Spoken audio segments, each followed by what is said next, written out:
Hi there, listener. Thank you so much for tuning into this podcast. Just so you know, this show contains explicit language and some possible adult themes.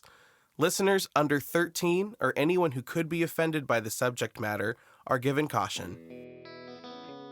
Hello, I'm Wesley Van Hoosen, and this is Good Food for Bad Friends. On this podcast, I'll have a different guest every week to talk about their history with food. Along with each episode, you can find recipes inspired by the featured guest on our website, goodfoodbadfriends.com. Bernard is someone who the minute you meet him, you want to ensure a friendship with him. I met Bernard a little while after the first group of guys in the previous episodes. The first impression I had of Bernard, he had the most contagious laugh. Getting to know him, though, was a much different experience than what I had had with the guys that I lived with. The bonding wasn't structured. It was chill. When it comes to living with your friends or peers, you kind of have to make plans with them and go have fun with them, so you don't absolutely hate each other from being cooped up in the house all the time. But with Bernard, he was the talented rapper friend of Nick and Derek who came over to consult their music and work on the more, what I imagine, business side of things. Bernard is a great presence both in the studio and at a get-together. He's got a calming nature to him, and seeing him is always a great welcome to wherever we're all congregating. This was before COVID, of course. I had such a fascinating time talking with him on this show because I didn't know his family's history or their cultural foods. I've said this before, but I feel like it's just one of those conversations that we leave up to chance most of the time. The ironic part of my friendship with Bernard is that he got to know me through the food I cooked for the guys. When I met him for the first time, he asked if I was, quote, the one who makes the food all the time. I said yes, with the biggest smile on my face. It was the first time I had been attributed to my friends by the food that I cooked. Usually I was the goofy theater kid that burst into song and made unwise social choices. Now I was the esteemed cook, and I was much more pleased with that title than the socially unwise bursting into song one. Bernard was the first friend I met as an adult where I didn't question myself as a person before getting to know them. It was a new feat for me because I felt that this new way of people getting to know me through how I cooked was a literal mental highway to how I felt about everything, and Bernard took that newly opened highway first. To both of us, food is family, love, and friendship. Please help me in welcoming my next bad friend to the podcast, my good friend, Bernard Bencarew. Yeah, man, it's been bad. Just went to Wicker like the other weekend and just like raided the record stores. It was terrible. I haven't been to a record store for fucking ever. I know. I need to catch up to you guys, all you guys. Well, We both do. mine's weird. It's a mix of like, it's a lot of pop and dance. And like, I think it's funny because I think Matt is under the impression that just because I have some classics that are mostly Dylan's, he's like, oh yeah, Wesley's got a great record collection. I'm like, no, it's mostly just a lot of like weird freestyle and like pop stuff from the 80s. Yeah, no, the records. Oh man, I want to up my jazz collection. I have like no jazz. I'm working on it, man. I got some suggestions that I have to look at what I have. My dad had used to collect a bunch of records as when I was a kid growing up, and so I just remember him playing a whole bunch of Bob Marley and shit. So nice. I don't even know if you knew, but like my middle name is Ziggy. I didn't know that. Yeah, named after Ziggy Marley. That's really cool. So my parents are huge. My little brother's name is after Miles Davis. Oh, nice. So yeah, but I didn't know that. That's really cool. Yep. Bernard Ziggy Bencarew checking in. BZB. Wait, is that why your like your musician name was Beezy? Actually, it's a good question. Because that would make sense. Because I never knew. Yeah, it's a little bit of double. What my college roommate actually coined it. His name was Greg Jackson. Good kid. But he was just like, he said it one time, like just in passing. He was like, all right, I'll see you later, Beezy. And I was like, wait a minute. That can be Bernard Ziggy, or that can just be, Beezy. Yeah. Like a blind would call it Beezy. So, it's a slang term for it. So kind of stuck. And Yeah, I just put the young in front of it for a little bit, and now I'm just busy. Young BZ. Yeah, we're not young anymore. No. We're all Absolutely not. old. Happy belated birthday, by the way. Thank you so much. Yeah, it's 27 is it's gonna be, I don't know, It's not bad, dude. next 30. Makes you feel a little bit makes you feel a little bit better, right? I mean, I don't know. It's not bad. I've liked it so far. I mean, it was a nice birthday for sure. I mean, it's weird how chill it can be, like, because usually I plan a giant party. Right. I'd be cooking a fuckload of food. Right. All of y'all would come over. We'd have a blast, but I'd be fucking exhausted. Mm-hmm. And then I'd have to go back to work the next day.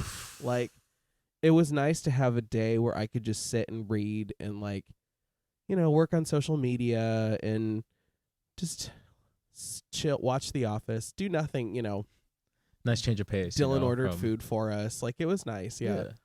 No, that's good. That's good. Yeah, it's definitely going to be an interesting year. I'm creeping towards 29, so a couple months. So we'll see. We'll see. It's okay. It's not too bad though. I'm not too scared of 30. Seeing my friends do it before me. Yeah. So it's always nice when someone leads the charge on that. Yeah. Go definitely, Nick. Definitely. Yeah, we're rooting for you, buddy. Tell us how it is. Well, out I mean, there. technically, Melissa she's in her 30s. That we is always true. ignore that. That's true. But Melissa didn't join the friend group until like later. That's true. So it's like I feel like I've grown up with Nick almost. She also just doesn't have the spirit of someone in their 30s. She's like, I don't know. I would always think she's like kind of our like baby sister. Yeah. But Kind of agree with that. It was nice as got to see her. When was the last time I saw her? In like passing, like she was just like walking down the street. I was like, "Oh, Melissa, what the fuck?" So, really? Like, yeah. So like, ended up seeing her. Or no, it was in Derek's backyard. She had just stopped by for a second, and so I just ended up seeing her and chatting with her. But she's doing good. That's good. Yeah, which is good. So, well, cool, man, what we got? Do it for the gram now. Do it for the gram. You see, I'm on the gram as of August 2nd now. I saw the first time. Yeah, people were just like, "Is that really you?" I'm like, "Yeah," and they're like, "What, you mean you never had an Instagram before?"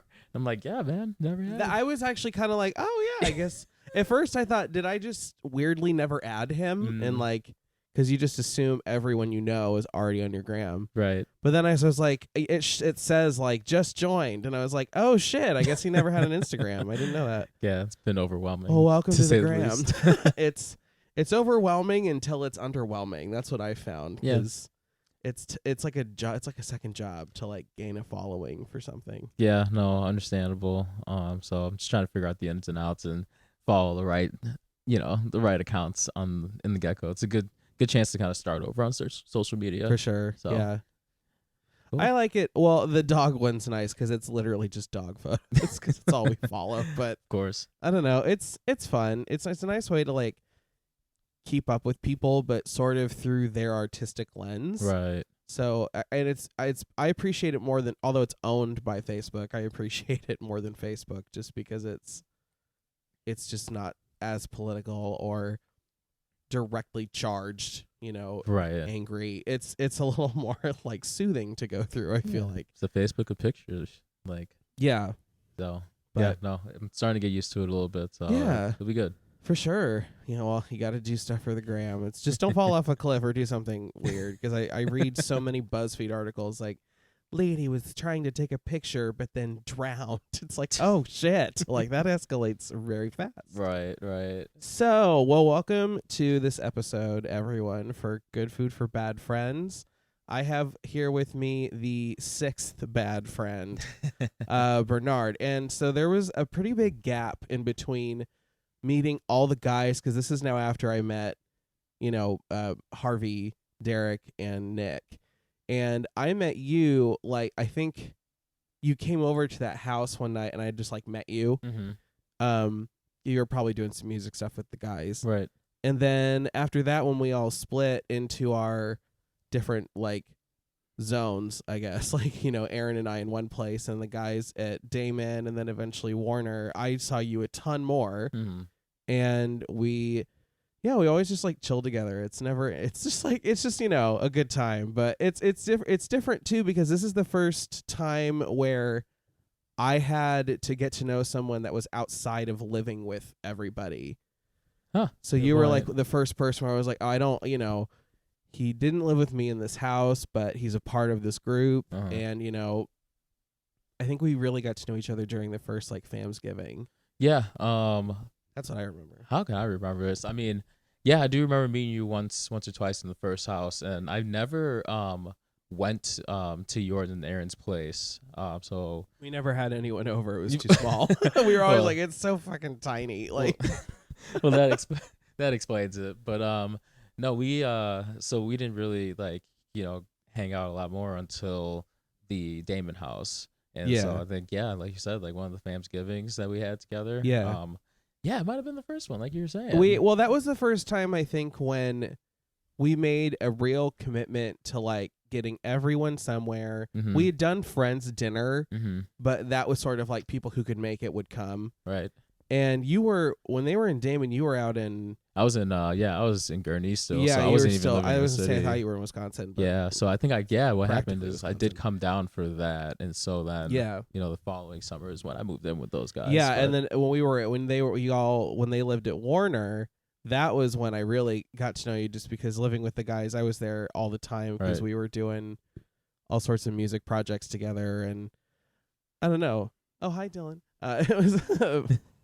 But yeah, I mean, you and I though, I think, have an interesting bond because we grew up listening to a lot of the same kinds of music, and we like the same kinds of music, but that's because of the guys. But but also with food, I feel like it's one of those things where, I know like how I've cooked for you and like what you like. Usually, if I cook anything, you're like, oh shit, it's gonna be good, yeah. right? which is great, and I love you for it. But I really want to kind of get to know like your history with food and stuff that really I don't know a whole lot about because we've never sat and just hashed out your food life. Sure, no, it makes sense. What a better time to do it than now, right? Yeah, right. When it's just like nothing else to do, and all we can do is cook. So, my first question is, what is the first vivid memory of food that you have? First vivid memory. Let's see. I was 7, almost 8 years old. And it's the first time I traveled with my dad outside of the country. It was just the two of us. We went to visit my uncles in London in the UK. And we were on the train, or they call it the tube there. Yeah. And so we're on the tube, and it was one of those, I want to say we were going in between like London to like a different city where it was like not the inner city train, but it was one of those where it takes you like, like I said, you can go to a different city or something like that. It'd be like the Metra or something here. Correct. Like, like a 2-hour train ride. Sure, and yeah. I remember it was like you can sit down, there was a table, and there was my dad got me a cheeseburger. And I remember eating the cheeseburger. I don't think there was anything spectacular about it except the fact that my dad told me that I never put it down from the first to the last bite. So that is the first thing I remember, is just how good the cheeseburger was in London the first time outside of the country. That's so funny because that's such a quintessential American food too, to have in a foreign country and stuff like that. I love that though, because it's one of those things where, whoever invented it was probably like, oh fuck, like what put cheese on this beef and put like a fucking bun on it. What's this shit? Catsup? Fuck. Like, like onions dead. Oh, like, no. That's awesome. Was there anything on it besides just like cheese, and was there any ketchup or like any I remember toppings? I want to say there was lettuce on there. Okay. We gotta have a crunch. Not necessarily sure about like a sauce. I don't know if there's ketchup, mustard on it. Yeah. But I just remember like I said, I just never put it down, and That's I was funny. just like, wait, what? So I mean, what a thing to really start off like your cognizant like food life with. I mean, that's a great way to start. Question for you: do you like pickles on your burger? I like pretty much anything under the sun on my burger. Okay. Yeah, I love cheeseburgers. I love. So, yeah, I know. There's nothing better than a good fucking cheeseburger. Yeah, but I do like pickles. Specifically, yes. Crunch is always good to have. It depends. I like fried things Mhm. I'll have fried pickles on a Mhm. burger, but not just regular pickles. Like onion straws or Yes. Oh fuck. Red Robin has a burger that has that, and ooh. it's like, can I have extra onion straws, please? Red Robin was like my 16 and over like obsession. All of my friends and I. My Like, brother, every year for his birthday Huh? we went to Red Robin. It's so overwhelming too for a child. and Like, it's like, what do you mean? You get bottomless fries, the freckled lemonades. Have you had those? oh my god. Yeah. Okay, the freckled lemonade. I literally at one point, I think I went in. I was really under the influence, and Mm-hmm. I went in and I was like, "Can I have the freckled lemonade, but in like a regular glass, not in the glass you bring it to me in, Okay. but like the one you bring a Coke in." Right. And she's like, "We're not allowed to do that," and I'm like, "I don't fucking care." Like, no, I didn't say that, but I'm like, "Damn it," I because want it's all like, of it. Yeah. it's so good, so bad for you. Yeah, It's terrible. I mean, I can't even. I Just a don't even cup want to of- think about the sugar content. cup Like, of sugar. Just yep. One more, please. yeah, waitress. Yeah. Mm-hmm. It's like you might as well just bring a pitcher over. But Red Robin is legit. Uh-huh. It's good. It's cheap too. It's Mhm. so cheap. Yep. We always forget it's there. It's a good one to go back to. That's for sure. So cheeseburgers are the first thing. Yeah. And that's okay. So that's a good one. So growing up, was that a thing you ate a lot, or was there? Well, the question is, what was a common meal in your house growing up? Sure. So, growing up, like I'm, African American, true Yeah. African American. So, like, Yeah. my parents were born and raised in Sierra Leone, West Africa, and they came over my dad came over, I think when he's like 23, 24, and my Mhm. mom came over in her early 20s. So they brought pretty much their African customs like over here. My parents had me when they were 29, and my mom always cooks. So I just remember eating just a bunch of stews. So there'll be like tomato-based stews, spinach-based, like cassava leaves, potato leaves, Ooh. like all these different kind of stews with every kind of meats or fish, whatever my mom decides to put in there. And then it's always be with some rice. So Yeah. my friends actually growing up used to make fun of me because I always used to eat rice with pretty much everything. Rice and chicken was a big one, but that's one of the big things that we always eat. So just like some African dishes that my mom would make. Mhm. Plantains are always as a side and stuff like that. So It's so funny you mentioned plantains because I'm reading a book right now called Banana, and it's the history of the banana. And I just read the chapter on Africa, and a lot of it was about how, there's a lot of different kinds of bananas, Mhm. which I didn't know how many there actually were, Right. but it's interesting how I didn't realize how influential it was on so many different cultures there. it's used everywhere, all around the world, pretty much. Oh, yeah, I especially mean- in South America too. You might depends on what region you're in. Like they can be either sweet, they can be salty. They Yeah. can be, so yeah. See, plantains to me are like sweet. So Mm-hmm. that I don't know if that's like my grandmother was, from the South. Like Mhm. I feel like a lot of any type of banana-y thing that's from American is going to be like on the sweet side. I mean, we'll get to your banana pudding later because Bernard makes a mean banana pudding, but I love plantains. Were they like savory plantains or? They were fried first of Okay, all. sure. But yeah, they were a little more on the sweet side, I'd Okay. say. Usually, yeah. I mean, I've had them too, where it's like kind of like sweet potatoes Yeah. at Thanksgiving. It's just Mhm. like that kind of a side dish. Right. That's and super so not as interesting. crispy though, so Yeah. like a little bit on the I like to say the wetter side, but pretty much, so like you still get the flavor in there. Yeah, for sure. So were there any different types of food that were like specific for holidays or like things that were only made for like a specific thing in your family? So, I don't even think this is like, well, I'll give you two. Sure. Yeah. So one, like, I don't know if it's like an African tradition, but like we always had lamb like on Christmas. So I'm not sure if Okay. that was a big thing, but like I I don't always know. remember eating lamb, along with whatever else we had. But I know for New Year's, every New Year's, my mom would make the black eyed peas, and so that's back in her culture and their culture that it was a sign of good luck. You always have it on New Year's Day. Yeah. And so black eyed peas was like the main one that I remember every year, like no matter what. For sure. I've only ever had black eyed peas once, and it was at a Boy Scout meet. Okay. It's like the weirdest thing to eat it at, because it's like where I'm from, it's like Casserole City. Right. So for someone to bring black eyed peas, it's like, okay. There's like a lot of casseroles and black eyed peas. I liked them. Yeah. One of these things are not like the other. Yeah. And then, so was there someone in your house that did a majority of the cooking? Oh yeah, definitely. My okay, for sure. My mom did all the cooking. Yeah. Yeah. My dad, he can cook actually. I think he picked his spots throughout my life, I'd say, because I think I only remember him cooking like honestly got like 4 times, and every time it was really good. Yeah. And I was just like, Dad, what are you doing? Why are you not cooking more? So right. But my mom did the majority of the cooking. Just because she likes her kitchen her way. Yeah. That was a big part of it.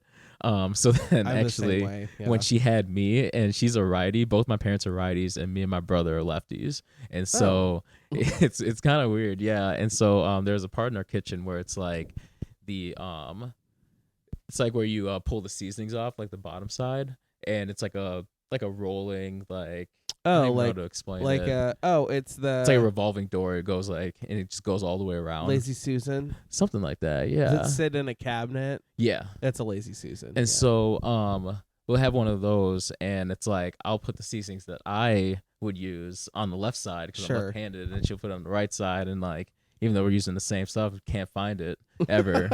So that was kind of a big thing. But like as a result, my mom taught me how to cook like at a pretty young age. Like, that's cool. Yeah.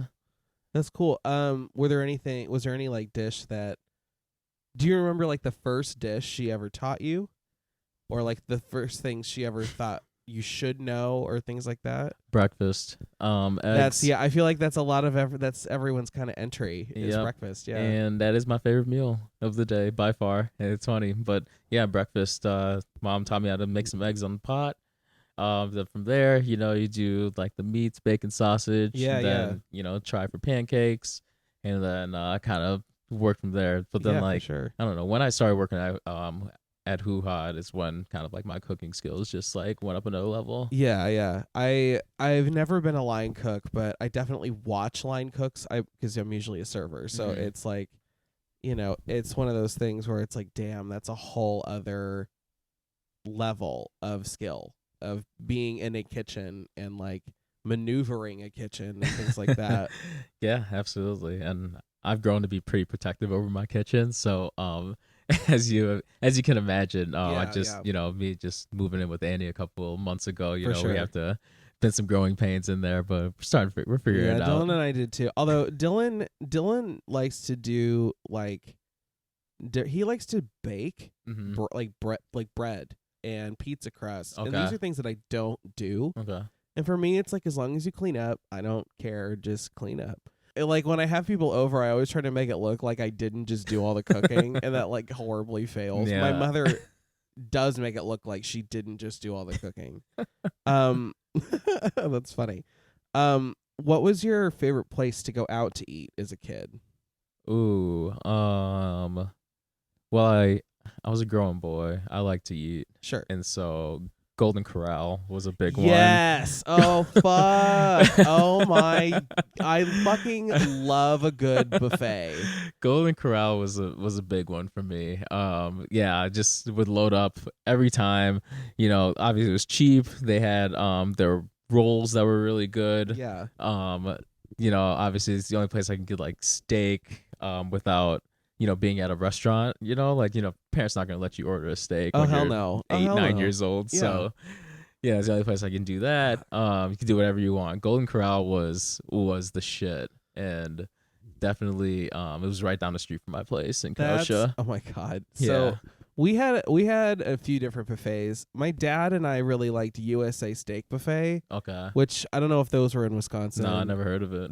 I don't know. There was one in my hometown in Lincoln, and that was a lot like a Golden Corral, just smaller. Okay. But I loved Golden Corral in high school because it was cheap. Well, you have your first job. It's like in a car. Right. So we go to the north side of Lincoln, go to Golden Corral. Did they have the chocolate fountain yet when you went there?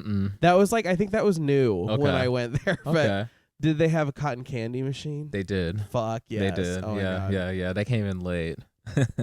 No, I remember never ending amounts of mashed potato. I would load up on the dumb things at Golden Corral. Hey, let's get mac and cheese and mashed potatoes. Didn't explore enough. Yeah, as a kid, was very narrow minded in my food choices. Well, and I studied up for when we went to Vegas too, because at that buffet, I was like, I'm gonna win back all the things I lost at the casino last night. Oh my god! The first plate was smoked salmon and shrimp. I'm like, this plate alone is $12. Oh man, I was so hungover at that. Dude, we were. Buffet.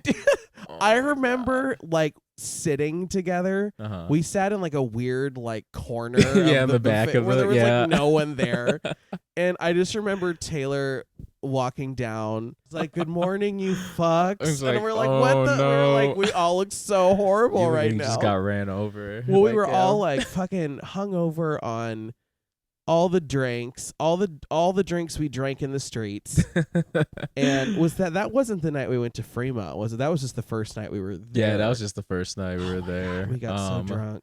No, we did. We did go to Fremont Was it that night? I don't even remember. Or the old downtown or the old strip. Yeah. It's Fremont. Yeah. Okay.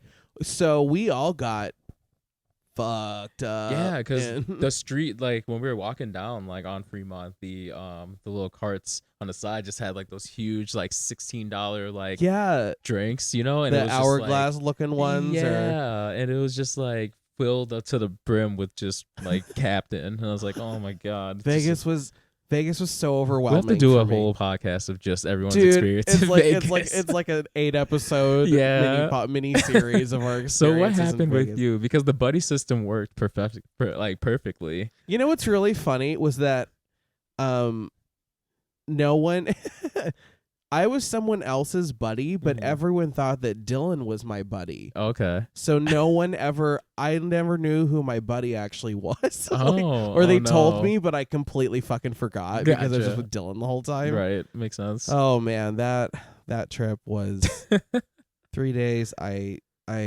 wanted to never forget, but unfortunately can't remember most of. I know. I took lots of pictures so that I live it through with pictures. Yeah, Dimitri and I are the Chronicles. Oh boy, dude, it's a whole other thing. Wish you guys were body cams that whole time.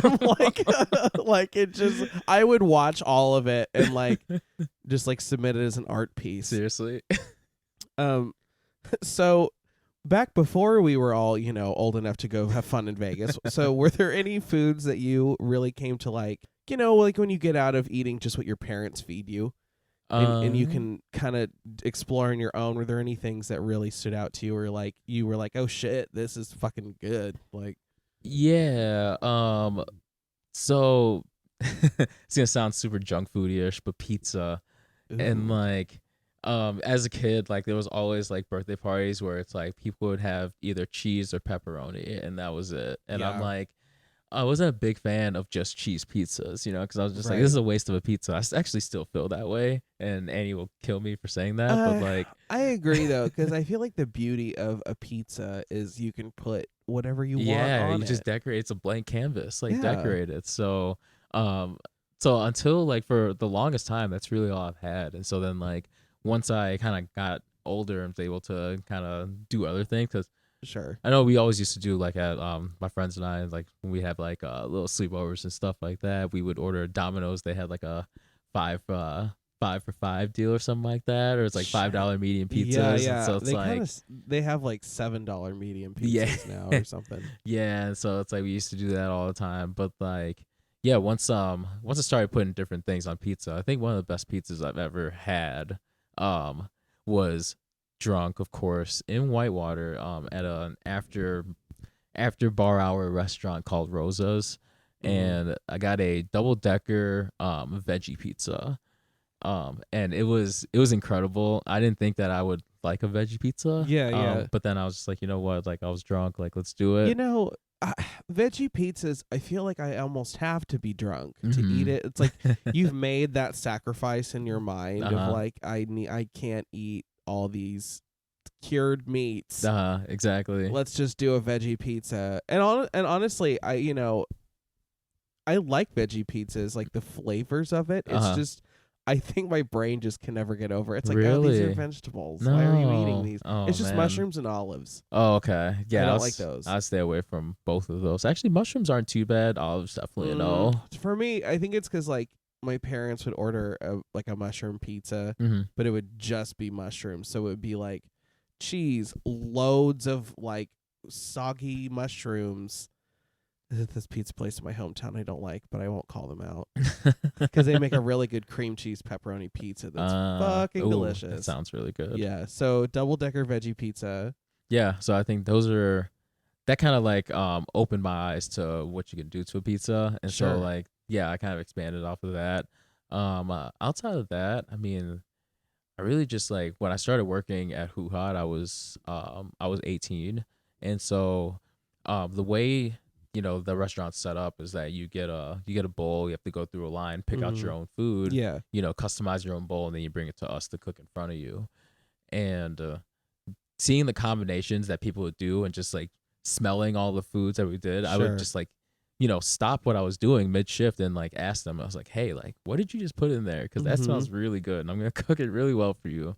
And obviously we got tips for that. It's more customer service, but like yeah, it just gave me perspective on what you can kind of combine, what works, what doesn't work. Yeah. How you can save meals that don't work was kind of a big thing. Oh yeah. And so so like I think Hoo Ha really opened my eyes there too. That's a super important thing to know as a cook too. Just like, not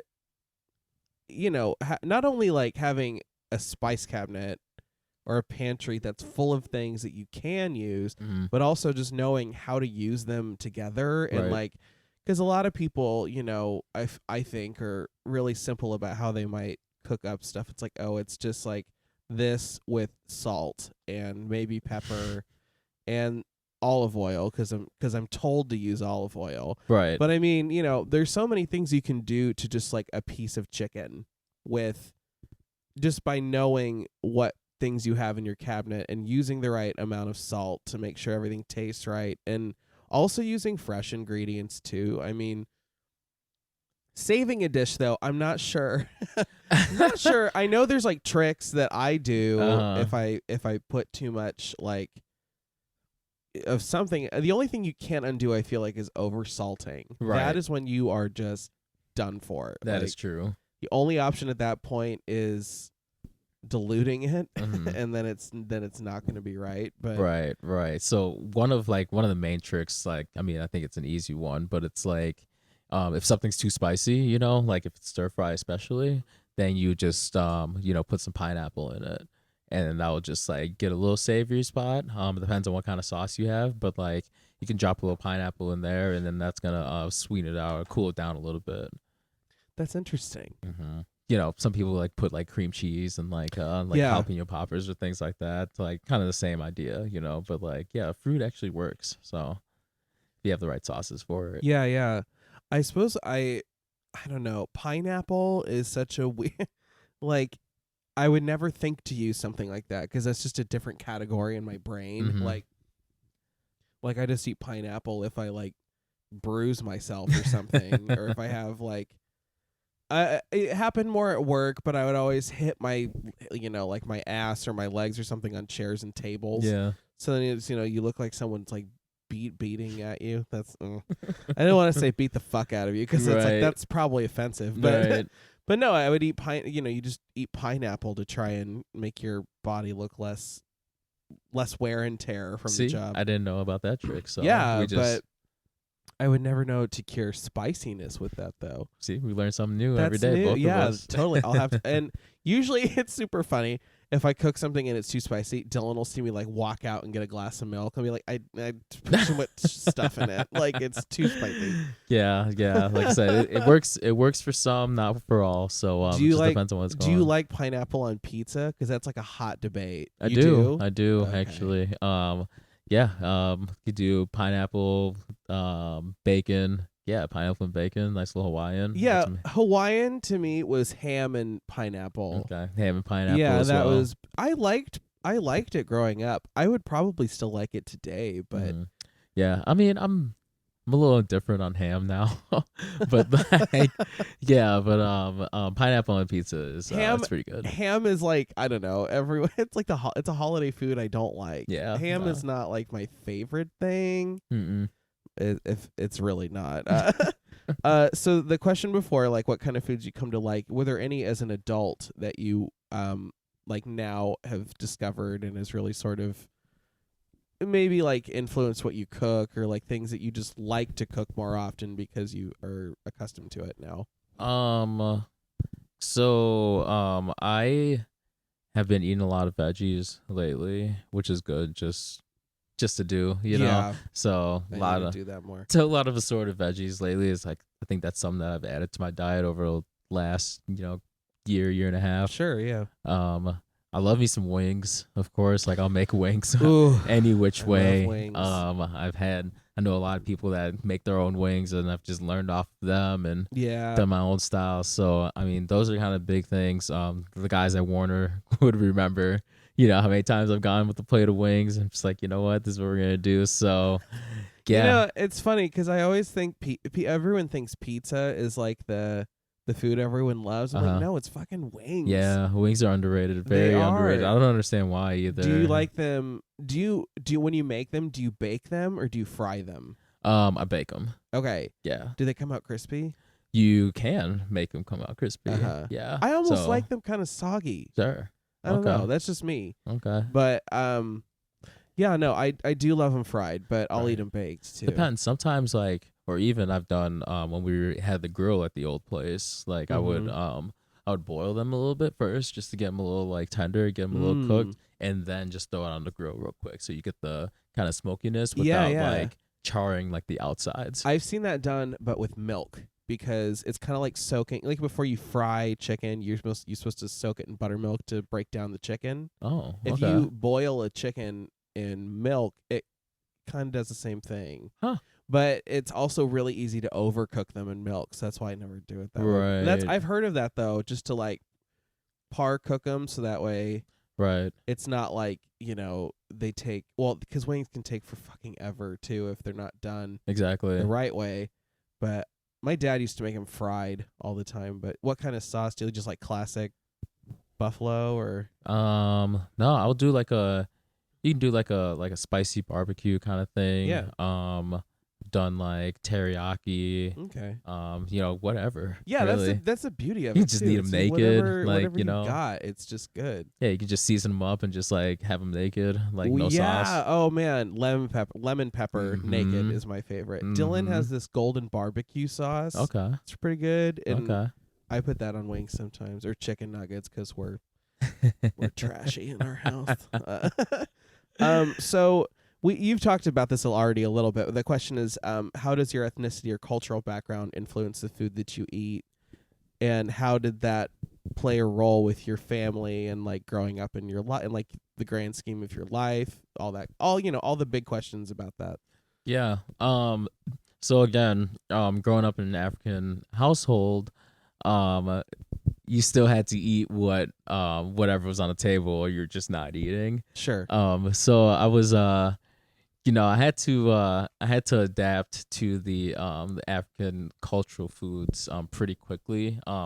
Helps that I was like introduced at a young age, but it was always kind of like one of those things. But like, yeah, I mean, my mom cooked a lot of spicy food, Sure. and so I do have like a really good tolerance for that. Yeah. So I'm thinking like back to like the Hot Ones challenge that Dimitri had to do earlier this year, which It's crazy that was in January. Like that was still this year, so long ago. Yeah, it doesn't seem like everyone who I've talked to for this show, I keep bringing up like that we threw a party right before all this literally it was like here a week before everything and went to shit. And Dimitri, speaking of, was like, he made it he's like, here's if we all get fucking coronavirus. And it's like, oh my God, boy. to think of what we didn't know. No, I know. It's so terrible. Like, but it's like, hey, at least we had that last party, I guess. That's very true. It's good to see just everybody. Weird. But anyway, no, with spicy food, Cholula on fucking everything. Pizza, wings, cauliflower. I remember I do like cauliflower with Cholula. That's actually pretty good. Drenched in doused. Cholula. It's like eat your vegetables, and but hey, if it gets you to eat it. But Cholula is so good. But though. Is the spiciness in African cooking, or like your parents' African cooking, more like a blunt sort of hits you right away, or does it kind of sear you? Is it like a slow burn type of thing? No, that shit will smack you in the face. Like, okay. Yeah, it's I don't know. My mom actually has like a jar in one of the cabinets at our house, where it's just like this brown like powder, and she's like, yeah, you can only get this in Africa. Like we only my parents go once a year. They go around Christmas time every year, and they always bring some back. But you just put like a little bit on there, and it just spices up the whole thing. So they have their tips and tricks there, and to get things hot. But so it's usually different, like I said, different like herbal things that they'll put together, or just like different spices that way. For sure. To make it spicy. That's one thing that fascinates me, that across all different cultures, spicy food is always present, but it's always super different. Because like I grew up, with my mom being half Japanese. Right. We grew up with a lot of Asian food spicy. Okay. So like Chinese food spicy, Japanese spicy, that stuff, it's like eye watering. Right. It's just got such different. It hits you so differently, and like Mexican food is very on the tongue, like it's just spicy. Right. But then there's Creole, which is different from and that's got African influence too. Exactly. And, I love Creole because there's layers to it. It's not just a blunt. I doused my stuff with hot sauce, stuff. But I mean I always think that's super interesting to kind of figure out what kind of spicy everyone's accustomed to. Right. Were there any other things that sort of like maybe affect the foods you eat now, or stuff that is like a recalled memory that you still crave maybe as an adult? I mean, I still, every once in a while when I'll go home, I'll be like, hey, Mom, you got any cassava leaves laying around? You make any soups lately? So, and I'll kind of steal a meal or two, whenever I pop back in, which is nice. But, I mean, I still get those cravings, of like, kind of just reminds me of, being home and like the childhood and everything. For sure. So, because I never really make that stuff, in my like adult life. So it's nice to have that kind of peace to stay with me. Yeah. Do you still have to eat whatever you're given as an adult? No, she'll ask me now. She's like, what do you like? What do you like? And so like I'll be like, oh, Mom, make that peanut butter based one that you made like a while ago. And I was like, I bet that's fucking delicious. Oh yeah, dude. So that's funny because like growing up, my parents were the same way. It was very much like you eat what we give you, and that's the end of it. Right. But going home now, usually they want me to cook. Actually, I shouldn't say that I make them cook, but when I do, it's upon my request. But it always is funny though. I have friends who go home and they're like, yeah, my parents still cook disgusting food and I still have to eat it. I'm like, you're like 27 years old. Like, go to McDonald's. Like, right, seriously. But no, I do get that though, because I don't cook a lot of the foods that my parents made, if ever. And I feel like the only time I ever want it to is if I'm around them. It's like weirdly like influential just by being around those people. Right, because you're just gonna fuck it up when you're on your own. So not only that, but I think the way that my parents cooked, being very like white and Midwestern, it's just food I wouldn't eat now. Right, it's just it makes sense. Not my kind of thing. But I've discovered other flavors. than Velveeta, but no, my parents rarely use Velveeta. But you've talked a lot about your mom cooking. Mhm. Were there any other people, or maybe it was your mom, who made like something special that only you liked, or they made it knowing it would, kind of like be for you? It's like, well, Bernard likes this, so we'll make that. Yeah, my mom would make kebabs like on the grill. Ooh, Or well, my yeah. dad and like now my brother would do it now. He's shout out to Denzel Bencarew. He's going to college Oh, next nice. weekend. So, but yeah, like he'll either my mom would kind of prep him, my brother would grill him, but like anytime I come home, it's like a Labor Day or Memorial Day kind of thing. Yeah. Be kebabs on the grill. So it's like that was one of the big things, be a spicy version, spicy Mhm. meats, or then like a regular, just a flavorful meat. And then, For sure. of course, like with your onions and peppers on it. Yeah. Oh, kebabs are so good. Yeah. That's like a summertime food for Mhm. me. And it was always in our house, we had like a tiny little cement patio, and that was like where all the grilling was done. Mm-hmm. But I did love kebabs. We always did chicken. Because my dad, I feel like it was just because steak got really expensive when I was a kid. Right. But yeah, no, I do love kebabs. I like I like putting weird things on them though. Like I've had kebabs with like grilled mango on them, Oof. and that's pretty good. Uh-huh. And yeah, I also like them because they're very like informal to eat. Right. It's not a knife and fork food, which I Right. enjoy. Right. You kind of just pick up the stick, eat it. Yeah, just eat throw it it. away. No one shames you for it because it's like, well, it was made on a stick. Yes.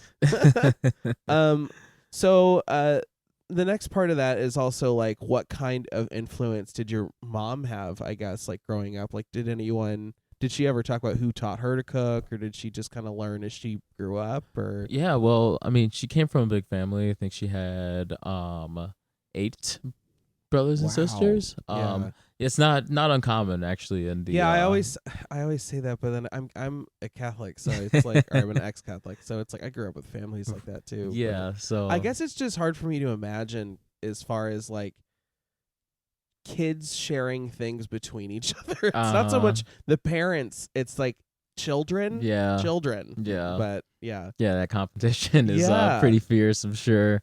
But so she had to pretty much fend for herself. Like it's already tough, like kind of growing up in a third world country, and then like Yeah. being, like I said, being one of 8. You For have sure. to, kind of make your own way. And so I Mhm. think she picked it up herself. I want to say like my grandma did teach her, because my grandma actually could cook some mean stews like while Yeah. she was alive, rest in peace. But my mom, yeah, she'll like talk about just like what her mom had taught her, just in terms of like the same kind of stews and stuff. Mhm.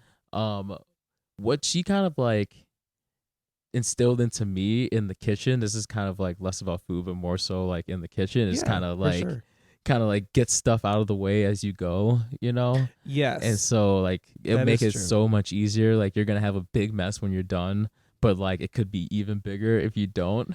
So Yeah, it's funny too, because I used to when I started cooking, Uh-huh. I used to put everything in the recipe on the counter okay. before I would start putting things together. Okay. Then you have to then negotiate all the space you've just taken up True. with all these veggies or things you have to prep. Mm-hmm. And our kitchen wasn't very big growing up. It was, Okay. you had one kind of corner counter space and then the stove. So it never occurred to me at one point where it's like, oh, I can just like know where things are in my kitchen and cook with them. But my mother was always a stickler. She would always tell me to wash like bowls or Mhm. stuff or forks as I use them. That way I wouldn't have to do it all at the end. But Mhm. that's definitely a very helpful tip that I feel like a lot of cooks don't do, because at least for me when I was a new cook, you get overwhelmed. And Right. it's like, oh God, this is, on fire, and this right. is, Right. still in my way. It's just maybe, I don't know. It took me a while to get comfortable enough to do it, not do it that way, I guess. But Yeah, and I think yeah. I think that was refined for me, like working in Hoo Ha, just because when we were really busy, you have to kind of have the eye contact with your fellow cook across the Yeah. grill and say, hey, like, this is pretty much almost done. Like, you need to get over here in about 20 seconds. And I Yeah. was like, I have 4 more meals I have to hit in those 20 seconds. Not So only it's that, like, but were you on like a line, or was it like an open? It was kind of like an open thing. yeah, right? it was an open area where it's like you'll walk up to the grill, which is in the middle of the restaurant, Yeah. and you just stand in line, and your food will pretty much find you like by the time Sure. you get around. Okay, So, sure. So I suppose did you have any like things that had to be set out, like garnishes or any like well, yeah, like, because or like I mean, just stuff that's pre-done for you to be on a line. yeah, that kind of stuff. in terms of our equipment, because we have a scraper where we have to clean the grill. Yeah, So for sure. having like our servers our servers were wonderful. Yeah. Just because like they weren't serving food, so they were really helping us a lot too. And so we have to make sure our servers were like, our scraper was clean, having our bottles of water filled so we can clean the grill. Yeah. Because then the food just burns off, and then you can just like For sure. scrape the stone. And also with our spatulas, our clean spatulas, like we have to always have those because, part of our job was tricks, and we're always throwing them around, and once they drop, you gotta grab some clean ones. So, especially when we get busy, when we're like, when the rushes are happening, Saturday nights, Saturday nights, fun times. So like you have to always have your tools at the handy, and just when you see that we're getting low, you can't wait until it's empty. Sure. To ask for it. You gotta kind of think a few steps ahead there. So that's so having like being a couple steps ahead of yourself in the kitchen is sort of like ingrained into you as a cook anyway. So that's Correct. always good. I got that from serving. Okay. And then I was like, oh yeah, I can do that cooking too. I can be like ahead of myself. But yeah, no, it's definitely working in a restaurant definitely changes your perspective on cooking some of the and best food. years of my life. Oh man, it's been most of my adult life working in restaurants. Yeah, I always said like if I if I won the lottery, I'd open a restaurant and just go back to cooking. Honestly, yeah. Beezy's barbecue. There you go. Oh man. So how do all of the experiences with food and growing up, all that stuff, and like where you grocery shop, anything and everything that sort of relates to food, what was my question? So how does all of that influence the food that you eat, like on any day of the week, like a non-special occasion or just like typical food around your house? So like I said, we've kind of gotten more into a routine. Annie and I, I was actually pretty nervous about how we'd figure out our food schedules once we moved in together. But it's worked pretty seamlessly. Just because our working hours are like different. Yeah. And so I'm usually the one making dinner by the time she gets off of work. And so, we really decide on a few veggie-based meals, and then a meat with that, and then we'll tag team it with a salad. Nice. And that's been a lot of our dinners. Breakfast has kind of been more of a wild card between like, we'll make parfaits sometimes. We'll do like bowl of oatmeal, like they do love oatmeal. obviously we'll do like eggs, and like we'll get some like Gouda sausage or like things like that. Oh my god, Gouda cheese that's been like my snack, is Gouda cheese. Oh, so good. So freaking good. So good. What was I gonna say? Oatmeal. I love oatmeal. I don't understand why people I don't get it get either. it. I can eat oatmeal like all the time. I asked someone once, like I don't remember when, but someone was like, "Oh, well, it's an old person food." I'm like, "No, like grape nuts is an old person food. Like this oatmeal's delicious." And Right. I don't know. Of course, I grew up with dinosaur egg oatmeal, the ones that came in the packet that aren't really that good for you. But no, I do love oatmeal. It's so good. Yeah, it's funny. Actually, once I think we'll get to it in a little bit, but I do have a oatmeal based recipe to suggest to you. So for sure. But yeah, no, I definitely love oatmeal. It's good for your heart, people. So start It eating is, and it keeps you full. Exactly. And so for me, working the hours I do, which is normally like a 7 to 4. Yeah. Now that we're that's home, early. yeah. But now that we're home, it's like a little more lax. But like something that a bunch of my clients are on the East Coast, so it's like they have the hour difference, Yeah. hour head start, I guess. So a lot of my meetings and things are in the morning, Sure. and my afternoon's a little lighter. So oatmeal is a really good thing that I can just like kind of eat real quick. It'll hold me over till like 12 or 1. Yeah, and yeah. then have like a quick lunch I and then used get home to and eat I used to dinner. always sneak a bowl of it at the restaurant because they'd make like a terrine of fucking oatmeal, and it was good oatmeal. It was like Irish oatmeal. Sure. And I would always sneak a bowl and just brown sugar. What do you put on yours? Anything or Peanut butter. peanut butter? Mhm. Ooh, I bet that'd be good. Yeah. An ex-girlfriend actually suggested it to me, put peanut butter in oatmeal, and I Huh. did not realize how great it was going to be. That would probably make it a little bit texturally more fulfilling too. It's really good. I get Shit, I'm gonna have to try that. crunchy peanut butter. Damn. Put that I have in cookie oatmeal. butter. Will that work? Not exactly. No. Not exactly. Well, that's good. That's good though. It's nice that someone else likes oatmeal and I'm not Yeah. crazy. Everyone makes fun. Although working at the restaurant, now that I think about it, everyone would eat oatmeal every now and again. Uh-huh. But I wonder if that's just because it was more of Necessity. like all that's what was Yeah. left. But Oh, so man. my last question for you before we get to like recipes and Sure. stuff like that. What are your top 5 food loves and your top 5 food hates? Okay, so I eat a lot. I'm pretty diverse in what I eat. Sure. Yeah, I'm always willing to try something once. Yeah, like, yeah. So, how do I want to answer this? I don't have that many hates. Likes, I kind of mentioned it throughout our convo here, but Yeah. loving my pizzas, love wings, eat some ribs, think those are top. Like a good steak. Mhm. When it comes to steak, I just started diving into the medium, and so I'm trying to dive into that realm. I like medium rare. Yeah, see, and I'm getting there. I'm Yeah. getting there, but like another thing I didn't mention is that we always grew up on well done. So It's a cultural thing. Yeah. It's not I never understand, people look down upon that. And I'm like, it's usually because people have never had, steak other than well done. exactly. Because they don't have, some people really don't think it's safe to eat Right. when it's half raw, Exactly. which I understand. But I do love medium rare. My dad likes rare, and that's like, it's mooing still. Yeah, no, I'm good. Medium rare to medium. It depends, but Mm, if it's a thick ass steak, it's gonna be medium. I Yeah. think, for me, but medium's good. yeah, no, I think the last weekend at the Warner House we had we went to we ordered Bad Apple, and It's a good place. I had my first medium rare burger.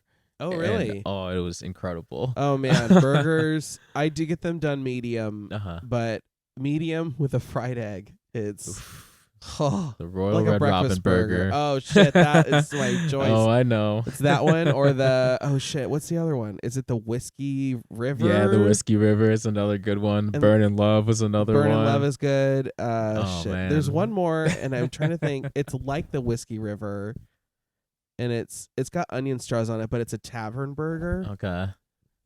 I don't remember. Maybe it's like the Whiskey River Junior. I don't know.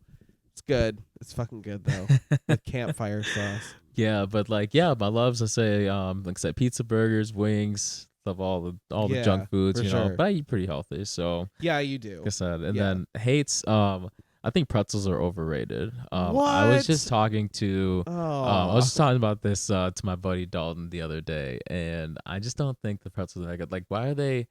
They're like too like bready, and then the salt doesn't make sense. okay. Like, what, I've never been a where are pretzel you person. getting your pretzels? Like at a game? Just or where throughout the the years mall, in like- life, I've been getting pretzels in life.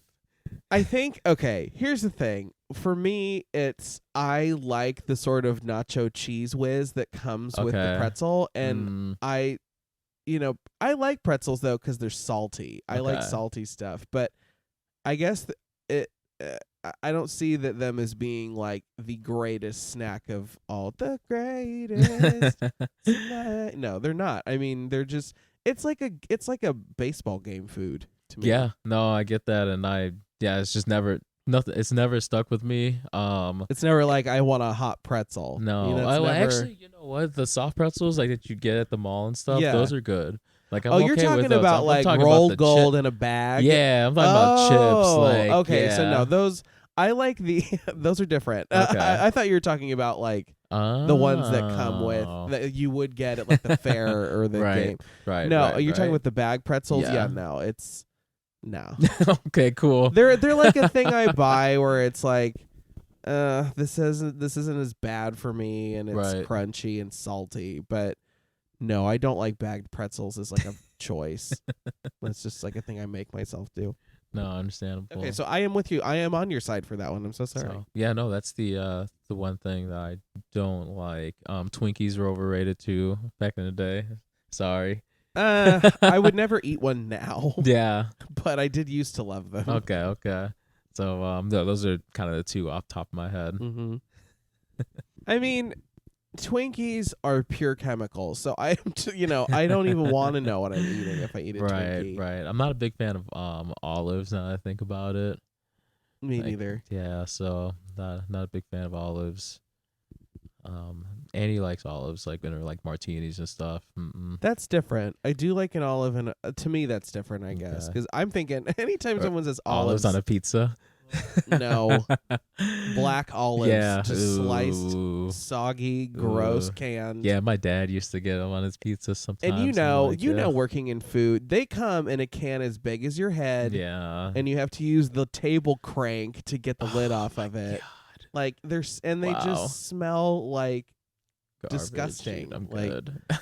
I do like green olives though that are stuffed with like garlic or Okay. cheese. Those are good. I get Uh-huh. asked about those a ton for drinks. I'm like, we don't have the blue cheese olives. But in a martini it's good. But Right. on a pizza, nah. Nah.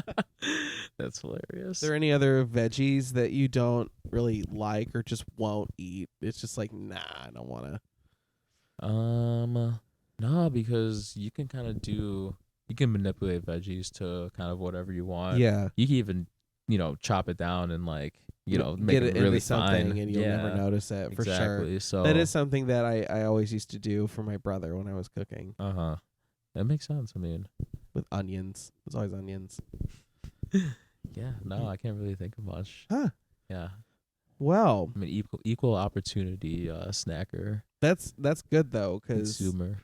that's all good. That's what I try to be as a food person. Is like I'll try anything. Right. So with recipes though, so the one thing that I know you for food wise is your banana pudding. Right. And so this is something that Bernard makes really for like any event, like get-togethers, whether it's Thanksgiving or the I don't know. If we ask you to make it for someone's party, like it's banana pudding with bananas and Oreos. No, vanilla wafers. Vanilla wafers. I Yeah. always think it's Oreos for some reason. It's I wonder if that would even fucking work good. actually with Oreos. That's what? I don't know why I thought Oreos. To be continued there. But it's either way. So it's banana pudding, vanilla wafers, whipped cream too. A little bit of whipped cream. Oh my god! And it comes in a giant foil sheet pan. Mm-hmm. Oh shit! When we break that out, it's so fucking good. Yeah, the one thing with that is that like I sometimes don't realize how much prep it takes to like once you actually like make the pudding and then like got to put everything and line everything in there. It takes a little bit longer. You gotta actually put some music on and dedicate some time to doing it. Right. But yeah, no, I love making it, and I remember a friend. I had a buddy that lived down the street from me growing up, and his mom would make it, and he hated banana pudding, and so he would just give it to me. And so then, that's like the best friend ever. Yeah. You just want this because I don't fucking want it. And I would just go home. Yeah, and I would just go home and just destroy it. So then, like, eventually I started asking my mom, I was like, can we start making this? And then, like, I got the ingredients and then, started going from there and graduated to actually making it. Used to be just the little pudding cups. Right. Yeah, you know, and then, like, now we've gone into, like, actually making pudding, so. It's so fucking good. Love it. And we don't assign dessert anymore at Thanksgiving because it's like, no, Bernard's gonna make banana pudding and Just you're go gonna off of fucking there. eat it. Yeah. Like Don't want to take this home, but I definitely will. So, Have you ever had to take have there ever been leftovers after a group of? No, I'm thinking it's I like there's think no of- fucking way. Like yeah, and then there's times where I was just like, should I have made 2 trays? And like, because I usually get like one big tray, Yeah, and then like I feel like it's good though because I eat like one scoop and I'm Right. like, that's so rich. Yeah, I'm good. good point. But good some point. people though, like I've seen Dimitri eat 3 bowls of it. I've watched Nick eat 3 bowls of it. I watched Josh eat 1 bowl and then debate with himself whether or not to go back for more. And then he saw Dimitri getting more. He's like, fuck it. And he got himself more. Like, Oh no, it's truly, truly inspiring to eat it. It's awesome. Super It's fucking good to know. good. What were you had some recipes that you wanted to talk about though? So Yeah. what were those? Yeah, actually, so to go into stereotypical, blog post that you're gonna see is like, so my girlfriend and I just moved in together a couple months ago. Like on Pinterest when you're trying to find the recipe and there's like 7 pages of we just went on a Exactly. ski It's like trip. I'm I'm like, scrolling. what does this have to do with pumpkin bread? I just need your goddamn recipe. And with the current times right now, Ugh. we thought If I read current times or what is it? Fucking exceptional times. exactly.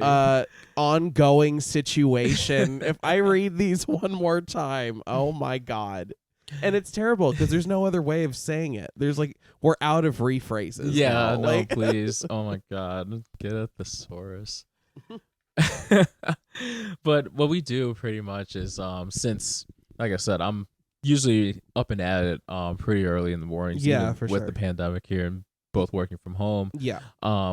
So she is doing her therapist sessions usually in the afternoons and evenings. So her hours may range from like 10 to like 6 or 7. Yeah. And then I'm usually like I said, like an 8 to like 4 or 5, whatever. It depends how the day goes. Yeah, yeah. So a lot of the times we only intercept at the same time in terms of food is for dinner. And so then in the morning when she's still knocked out, passed out, I'm up still trying to kind of get some reporting done and things like that. Yeah, for and sure. So but I'm hungry and I don't want to eat I don't have time to make a full meal. Yeah, yeah. So Annie came up with this brilliant idea is to make some muffins. And at first Ooh. they were just breakfast muffins. But now, they've kind of taken on a life of their own and it's been kind of an anytime muffin. Nice, yeah. Yeah, so it's something that's kind of just like to hold you over, before you actually want to eat, Anytime So yeah, I call muffins. them Andy's Anytime Muffins. So the recipe I have here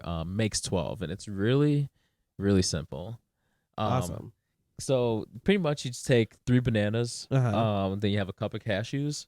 Ooh. And then you do like a 4th cup of like honey or syrup. We usually do honey. Yeah, yeah. So you don't need that much, but like I said, 1/4 of a cup. Then 2 cups of quick oats. So this is where the oatmeal will come in. For sure. And then a cup of peanut butter. Ooh. And then if you want, you can add chocolate chips or like a dried fruit. So like I put where we put like dried cherries in there. Ooh, which I I bet, think I is bet delicious. cranberries would be really good Yeah, too. cranberries would be good. Like usually we have chocolate chips and like a dried Just fruit in there. load it up. Yeah. And so then you just kind of bake it at you just mix it all together. Mm-hmm. Bake it at 350 for 30 minutes. Yeah. That's Do it. you guys do like muffin tin or like the papers that you put in the muffin? No. No? You just spray the pan, just like For some sure. cooking oil, and it'll just come out, and they'll be pretty thick. Oh, Yeah. I forgot the 2 tablespoons of water as well. Okay. Just like a little water, just to dense it up a little yeah, bit. yeah. That always It's- helps too because I feel like they almost like steam a little bit when they Mhm. cook, and it kind of helps just to make them pourable. But yeah, no, that's awesome. Yeah. I don't have really any muffin recipes that I make. Yeah. No, I can. I just never think. I'll to. definitely have to send it over to you. Please do, yeah. And it works best if you with the cashews, if you want to cut them or Mhm. or even blend them, like grind them. Yeah, So, yeah, like, yeah. We have like a NutriBullet, just put it in there and just grind them up. Nice. Then it just interacts pretty well with the oats. Yeah. And then just mix it all together. For sure. And it's one of those things too where if someone's allergic to it, they don't have to include them. Exactly. Cool. So there's different Awesome. there's different things you don't have to put in. So Yeah, I feel like a lot of people who are allergic to like nuts or things like that feel like they can't make things because it's like it's an ingredient necessary for it. But it's like I feel like that's another great thing with muffins. It's just like you could also, if you have like, just stuff in your pantry that would go in. I would even put like bacon or cheese. Yeah, there like you go. Make you like could do something like that. Savory muffin. Mm-hmm. I mean, that'd be pretty good too. Yeah, so been doing a lot of that. So like I guess a lot of the meal prepping has been for breakfast stuff. Yeah. And also I'll make like an egg bake, so it's those like, are good too. Yeah, obviously got a glass tray, line it with bread, beat up some eggs, like 10, 12 eggs or whatever. For sure. And then put whatever you want in there, just bake it. Yeah, no, I do love like breakfast casseroles and stuff like that. Those are always Easter. Easter. Dude, yeah, Easter brunch, breakfast casserole. Yes. Did you make one for like St. Patty's Day or something one year? I think so. I feel like you made a breakfast casserole. I made one. The most recent one I can think of. I made one on the morning when we were gonna all watch Star Wars. Like we got the ticket to go see Star Wars. I can't even think of the last one that just came out in December. Yeah, the man, why am I blanking? The something of Skywalker, the Rise. Yeah, of Skywalker. Rise of Skywalker. So we were gonna go see that at like noon. Down over here actually in Lincoln. Oh yeah, at the Davis. Yep, yeah, the Davis Theater. So we were gonna see that at noon, and yeah, I baked that time. We just blasted the Star Wars theme song throughout the house on the Sonos. So yeah, ridiculous. It's like nothing changes too, because like when when I lived with the guys at the house, that was when the first new Star Wars movie came out. Yeah. When Force Awakens came out. Yeah, it's like 2015. And I have a copy of the Star Wars soundtrack on vinyl, and it was from the very first Star Wars movie before it was a series. Yeah, I can show it to you after. Oh, sick. But I remember Aaron played it on like Matt's speakers in his room and fucking blasted it, and it's so loud and like. Then he put it as like the central mantle, the center of the mantelpiece, like, and it sat on the mantle. I'm pretty sure until we moved out. Oh my god, that's hilarious! Isn't that funny? Yeah. But yeah, Star Wars, man, it's Star Wars and breakfast casseroles. Yeah. Is there anything you want to talk about food that we like didn't cover, or anything? Any questions you have for me, or anything like that? Let me see. I think the one thing I want to say about food in general is I didn't realize. Well, I guess I did realize, but I needed to experience how much good food is actually here domestically, depending on where you go. So I've gone to New Orleans and I've eaten some of the best crawfish ever. I've gone out to Seattle and had some like catfish sandwich that was unbelievable. So I'd say like just try to travel. Like if you don't have a passport, like that's like go get a passport. Like if you can, if you have the means to get out of the country, of course. But like don't just sit in where you are. If you have the means to travel even domestically, then definitely do it. Just go see something new. Try some new foods. You never know what you're gonna like. Yeah. When I went to New England, I tried a lot of different seafood I'd never had. Right. It's there, literally. Like they catch it and you eat it. Right. And it's really does make a huge difference. And in the Midwest, you can always get a good steak. That's really all we've got. Our and dairy, cheese. man. Yeah, our dairy is fuck. Wisconsin Shit, raised. Derek and I talked about cheese a lot. Yeah, not surprised. Well, you know what we did for his what was his birthday? I think it was last year. We did a grilled cheese bar for him. Really? Yeah. Oh, that's fucking sweet. Yeah, and it was like a surprise. He didn't I even make know. him cheesecake. That's his cake of choice. Of Every year is cheesecake. Oh my god, it's so delicious. What is yours? I forget. Is it red velvet? No, it's just chocolate. Chocolate. That's right. Red velvet, to be fair, is a chocolate, but I always think Matt is. I always get you and Matt flipped. Mm-hmm. Plain chocolate cake. You cannot beat just a plain good chocolate cake. Right. So good. It's like vanilla ice cream. Right. I like caramel in it too, though. Chocolate caramel. Ooh, that's where you lose me. Really? Yeah. Wow. Why? It's too much. Really? It's too sweet. Caramel for me is a really hard flavor to like because it is so sugary, and it's like I know that all it is sugar. Right. And I don't mind toffee. I don't mind butterscotch, but I don't know. Caramel to me is just too. I think it's like as a kid, I went through a phase where I loved to eat those like soft caramels that are in like the clear wrapper. Oh, okay. And I just cannot eat them and that can't makes eat sense. caramel anymore. That makes sense. I don't know, but chocolate on its own is great. I like Mhm. chocolate with coffee too. Makes sense. No, I was a big Milky Way and Twix Ew, guy. I do love Milky Way though, but that's Yeah. different. That caramel's different. There's have levels to this shit. Their caramel, I don't know what is in it. Crack? I don't know. It's like McDonald's Coke, you know? Oh my god, One we of those talked about things. that on another episode too. It's so good. Dude, yeah, we all hang out. Can't you guys tell? Yeah, we all like the same fucking foods. So is there anything that you want to promote, or like where can we find you on social media? Like, Sure. Yeah. Again, I was just telling you pre-pod that starting a podcast. My buddy Dalton's calling it the Oat Boys Network. nice. So OPE, because we're two Wisconsin Oh, boys. So we say that in Nebraska too. there you go. So Yeah. it's a kind of a Midwestern slash Sorry Western. about that. Excuse me. Yeah. My bad. So we are the two Oat Boys. So we're starting a podcast network there. So look out for that in the coming months. Nice. What else do I want to promote? Shout out to my girlfriend. She's the best. yeah, That's it. Andy's awesome. She'll be on this show eventually too. Yeah. Yeah. And that's it, man. People And the dog podcast too. and the oh, nice. She's on Yeah. both, huh? Yeah. Yeah. We were thinking of getting a dog. Oh my Just let me gosh. know. I don't If know. you Who do, knows? we'll talk about it on the other show. Yeah, we will have to see. TBD. Yeah.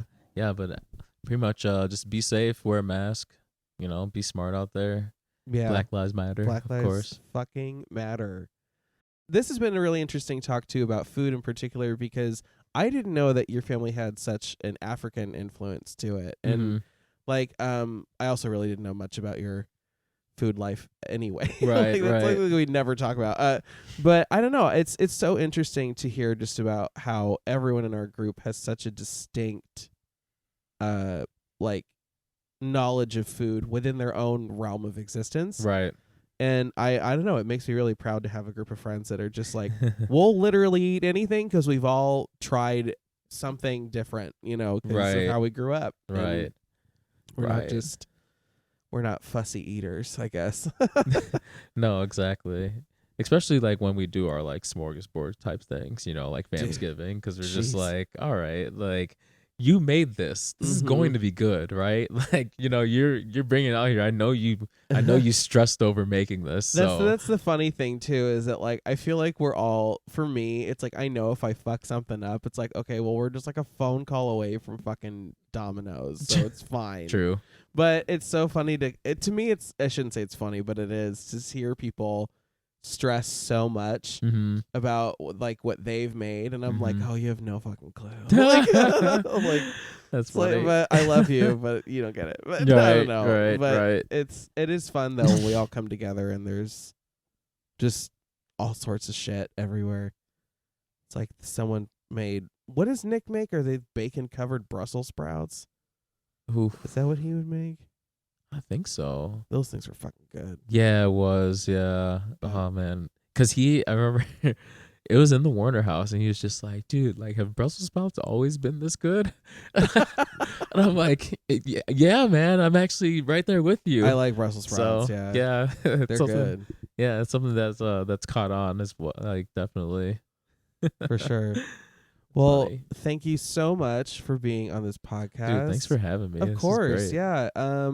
So yeah, you can check out Bernard's new show when it comes out. Look for that, and Yep, find me on Twitter, Instagram, Bronardinho, BRONARDINHO. Bernardinho, is that what it is? Mm-hmm. Wait, is that what your Instagram is? Yes, too? it is. Oh, I just thought it was Bernard. I just thought your first and last name. That is my Instagram name. Yes, Oh, but the I handle, don't- find the I at. don't look. I'd like to thank my friend Bernard for being on this podcast. If you'd like to support this show, don't forget to subscribe and please give the show a rating on your favorite podcast directory. If you'd like to get in touch with us, please email us at gfbf@arcadiapodcastnetwork.com. I hope you join me next week for another episode of Good Food for Bad Friends from the Arcadia Podcast Network.